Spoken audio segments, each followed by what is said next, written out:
Airplane thousands of flights take off every single day, carrying millions of people across the skies.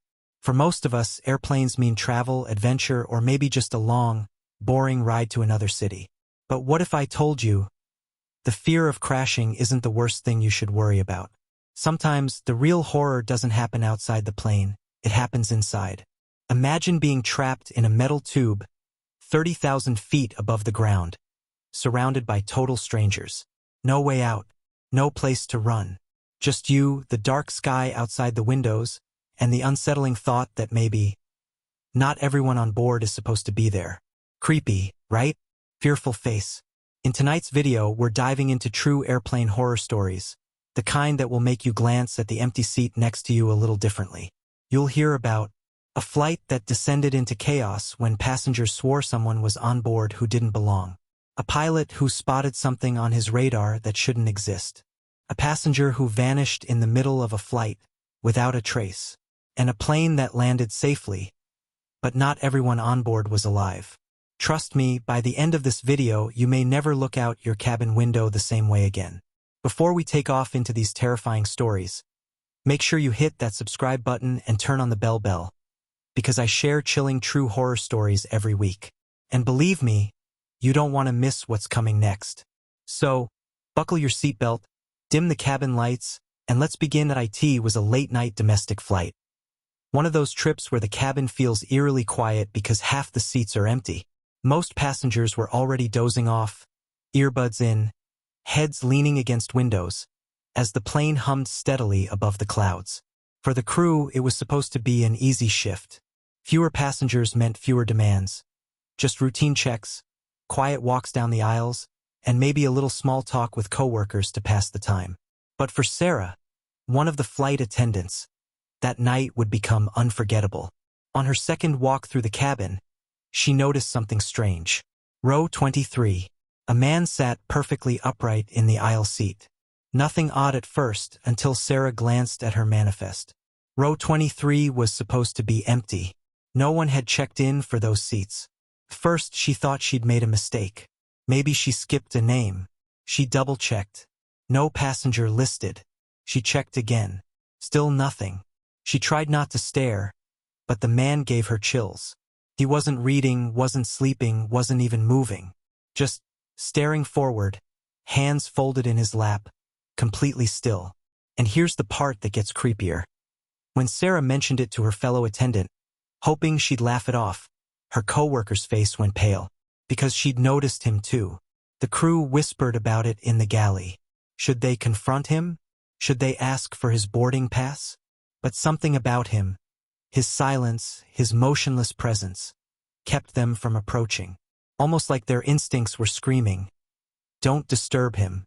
Minutes turned into hours. Drinks were served, trash collected, passengers shifted in their seats. But row 23, he never moved. Not once. Then came the turbulence. The plane jolted, rattling hard enough to wake sleeping passengers. The cabin lights flickered, just for a second. And when they came back on, the man in row 23 was gone. The seat was empty. Sarah's heart nearly stopped. She rushed down the aisle, no one there. The seatbelt still fastened. An indentation on the cushion, as if someone had just been sitting there. But the seat itself was icy cold to the touch, far colder than any other in the cabin. The rest of the flight blurred together in a haze of nervous glances and whispered questions. Passengers had no idea what was happening, but the crew exchanged uneasy looks every time they passed row 23. When the plane finally landed, Sarah and her team went straight to the ground staff. They explained what happened. The response? A long, uncomfortable silence. Then, finally, one of the senior staff members spoke up. That seat, row 23 aisle, had a history. On a flight almost exactly 1 year earlier, a man had died mid-air. A sudden cardiac arrest. By the time the plane landed, it was too late. And yes, he had been seated in row 23 aisle. Sarah couldn't shake the feeling that he had come back. Not as a scream or a shadow or a violent haunting. Just as a silent passenger, unwilling or maybe unable to leave his seat. So next time you board a plane and notice an empty row, maybe take a second glance. Because sometimes, It's not as empty as it looks. And hey, if stories like this send a chill down your spine, make sure you hit that subscribe button right now. We've got more terrifying tales of the skies coming, and trust me, you won't want to miss the next one. Flying through the night sky is a strange experience. For passengers, it's mostly quiet, movies playing, people sleeping, the occasional ding of the seatbelt sign. But for pilots, up in the cockpit, it's a different world entirely. A world of constant monitoring, radio calls, and an endless stretch of black sky broken only by the faint glow of instruments. Captain Lewis had been flying commercial planes for nearly 20 years. He'd seen almost everything: storms, mechanical issues, even emergency landings. But nothing prepared him for what happened one night, somewhere over the Atlantic. The flight had started normally, but halfway through, heavy clouds rolled in. Lightning flashed across the sky, and the radar lit up with storms forming around them. Lewis and his co-pilot adjusted course, steering the plane safely through the turbulence. That's when the radar showed something strange. Another aircraft. It appeared suddenly, just a few miles off their wing, far too close for comfort. "Traffic?" Lewis asked over the radio.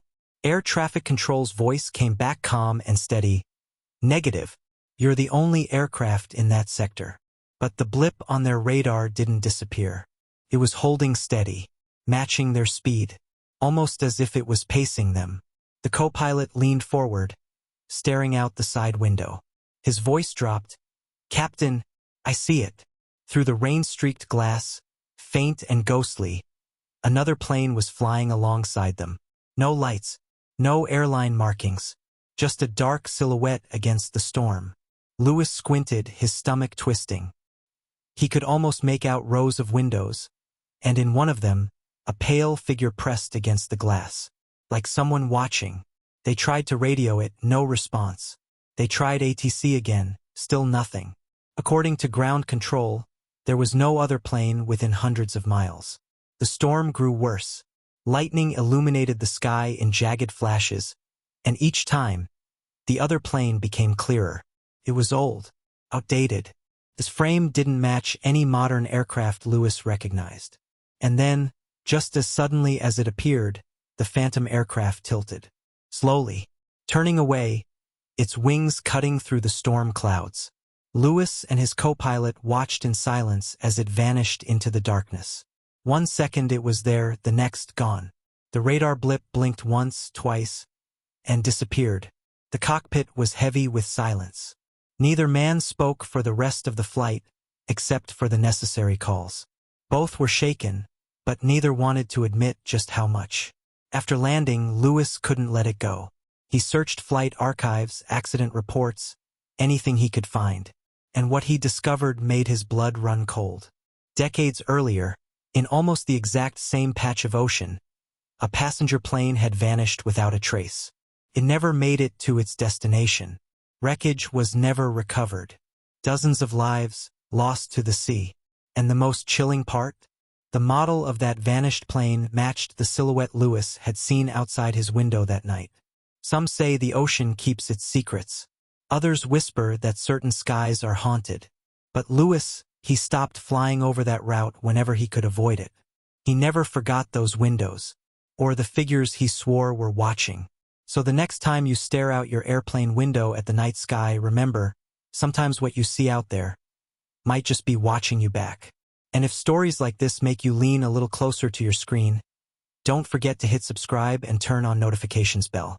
Because the next story, it's even more unsettling. Red-eye flights have a strange energy to them. The cabin is dim, most people are asleep, and time feels warped. Hours blend together until you forget whether it's late at night or early in the morning. For Mark, it was just another long trip for work. He didn't mind flying, but he hated the silence of those late-night flights. That's why, when the man seated next to him struck up a conversation, Mark was relieved. The stranger seemed friendly enough, middle-aged, neatly dressed, carrying nothing but a small leather bag. They talked about everything: family, travel, even a little bit about fears. The man chuckled softly when Mark asked if he flew often. His answer was odd though. Not anymore. Not since the accident. Mark thought it was strange, but the conversation drifted back to lighter topics. Hours passed. Eventually, Mark's eyelids grew heavy, and he dozed off mid-sentence, the hum of the engines lulling him to sleep. When he woke, the seat beside him was empty. At first, he thought maybe the man had gone to the restroom, but minutes passed, then more. The seatbelt sign was on, and no one was allowed to move around. Yet the seat remained empty. Mark flagged down a flight attendant. "Excuse me, the man sitting here? Did he move to another row?" The attendant gave him a puzzled look. "Sir, this seat was unoccupied the entire flight." "No," Mark insisted, pointing. "He was right here. We talked for hours." The attendant frowned, pulled out the manifest, and showed him. Row 14B unassigned. No ticket. No passenger. Mark's heart raced. Was he dreaming? Losing his mind? The seatbelt was still buckled, as if someone had been sitting there. And when he reached for the seat pocket, his blood ran cold. Inside was a boarding pass. He pulled it out with shaking hands. The name was smudged but legible. It matched the man he had been speaking to. Confused, he pressed the attendants again, but they insisted there was no record of anyone by that name on the plane. After landing, Mark couldn't let it go. He searched, and what he discovered was worse than any nightmare. The man's ticket had been canceled, not at the last minute, but days before the flight ever took off. Yet Mark had spoken to him, laughed with him, heard his voice, watched him breathe. The last words echoed in his head, over and over. "I don't fly often anymore. Not since the accident." Mark never booked a red-eye flight again. And every time he sees an empty seat beside him, he wonders, is it really empty? Because sometimes, the ghosts of the skies aren't looking for peace. They're looking for company. And if that thought makes you glance nervously at the seat next to you right now, do yourself a favor, subscribe and turn on the bell. Trust me, the final story tonight will chill you even deeper. The flight from Europe to the US started like any other. Passengers shuffled down the jet bridge with carry-ons, some exhausted, some excited, most just eager to settle into the long haul ahead. The crew greeted them with practiced smiles, the cabin filled with the usual chorus of seatbelts clicking, overhead bins slamming shut, and muffled chatter. Once airborne, everything seemed perfectly normal. Dinner was served, drinks were poured, lights dimmed. Calm, routine flight. But a few hours in, somewhere over the Atlantic, things began to change. It started with one passenger. A woman in her 40s complained of dizziness, her skin pale and clammy. The attendants assumed it was just motion sickness or maybe food poisoning. They gave her water, offered reassurance. But then, another passenger reported the same symptoms. And then another. Within an hour, half a dozen passengers were ill. Not just queasy, burning with fever, silent, staring off into space. Some slumped in their seats, barely responsive.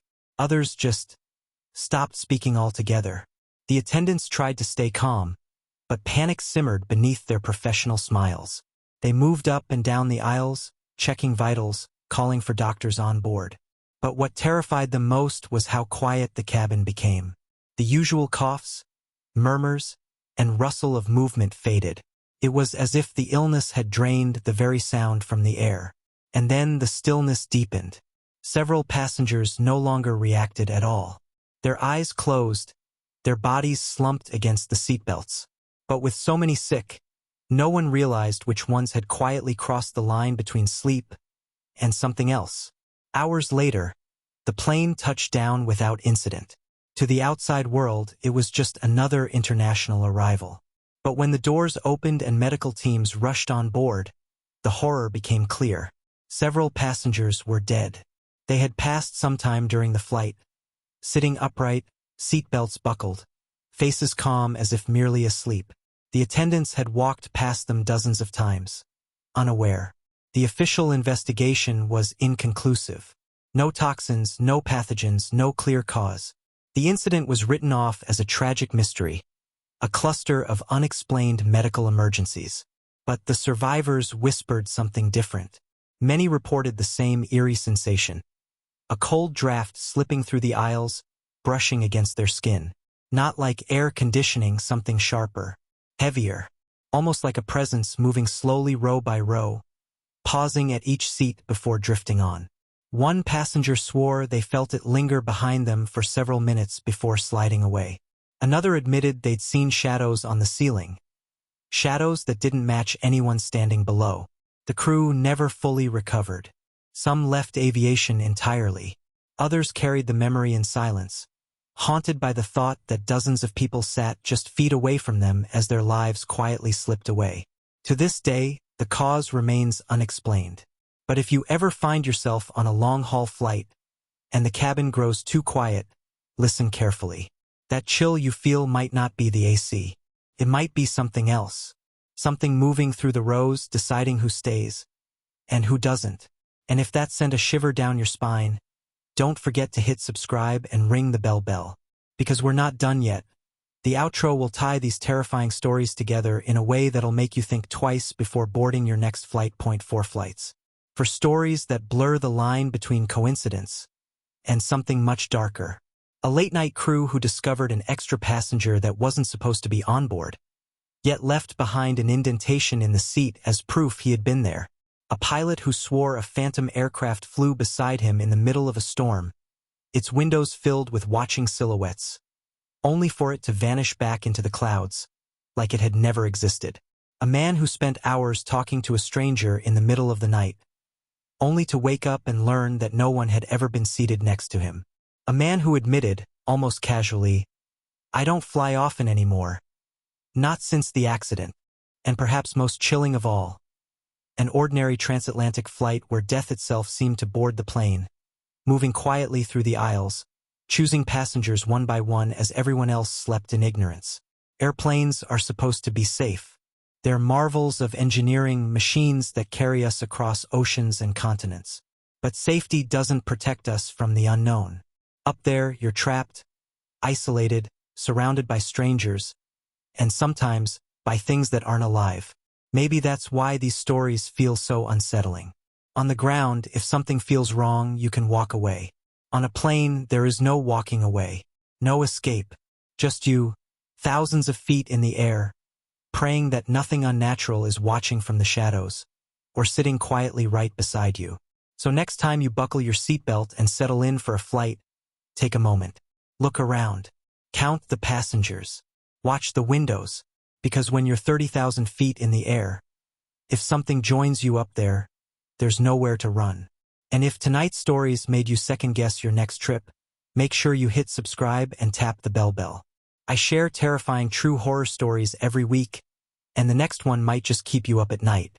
Sleep well, and safe travels.